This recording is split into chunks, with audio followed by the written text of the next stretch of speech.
اس کے بعد ان سائنسدانوں نے بتایا کہ چاند کے سفر پر آنے جانے کے انتظامات پر ہمیں تقریباً 1 خرب امریکی ڈالر خرچ کرنا پڑتے ہیں۔ ٹی وی ہوف نے یہ سننے کے بعد چیختے ہوئے کہا کہ یہ کیسا فضول پن ہے، ایک امریکی جھنڈے کو چاند پر لگانے کے مشن پر 1 خرب ڈالر خرچ کرنا کہاں کی عقل مندی ہے؟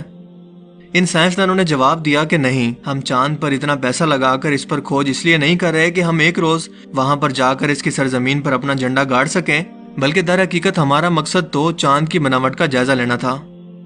دراصل ہم نے چاند پر ایک ایسی دریافت کی ہے جس کا لوگوں کو یقین دلانے کے لیے ہمیں اس سے بھی دوگنی رقم خرچ کرنا پڑ سکتی ہے، لیکن تاحال لوگ اس بات کو ماننے کے لیے نہ تو تیار ہیں اور نہ ہی وہ مانیں گے۔ ٹی وی شو کے ہوف نے تجسس سے پوچھا کہ ایسی کیا دریافت ہے؟ ان سائنسدانوں نے جواب دیا کہ کیا آپ کو معلوم ہے کہ ایک دن چاند کے 2 ٹکڑے ہوئے تھے، جس کے بعد یہ دونوں آپس میں دوبارہ مل بھی گئے۔ ہوف نے پوچھا کہ یہ بات آپ نے کیسے محسوس کی؟ انہوں نے جواب دیا کہ ہم نے چاند پر تبدیل شدہ چٹانوں کی ایک ایسی پٹی دیکھی ہے جس نے چاند کو اس کی سطح سے مرکز تک اور پھر مرکز سے اس کی دوسری سطح تک کو کاٹا ہوا ہے۔ انہوں نے مزید کہا کہ ہم نے اس بات کا ذکر جیولوجسٹ سے بھی کیا ہے، لیکن ان کی رائے کے مطابق ایسا ہرگز ہو ہی نہیں سکتا۔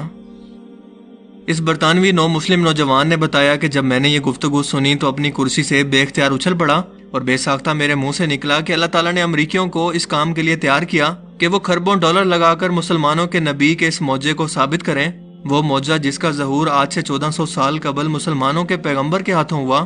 سو میں نے سوچا کہ اس مذہب کو ضرور سچا ہونا چاہیے۔ میں نے قرآن کو کھولا اور سورہ القمر کو پڑھا اور در حقیقت یہی آیات میری اسلام میں داخلے کی وجہ بنی، جسے کچھ ہی مزید وقت گزرنے کے بعد سائنٹسٹ نے حال ہی میں ثابت بھی کر دیا ہے۔ یہ واقعہ دراصل کچھ یوں ہے کہ احادیث مبارکہ کے مطابق ہجرت سے 5 سال قبل قریش کے کچھ لوگ حضور پاک صلی اللہ علیہ وآلہ وسلم کے پاس آئے۔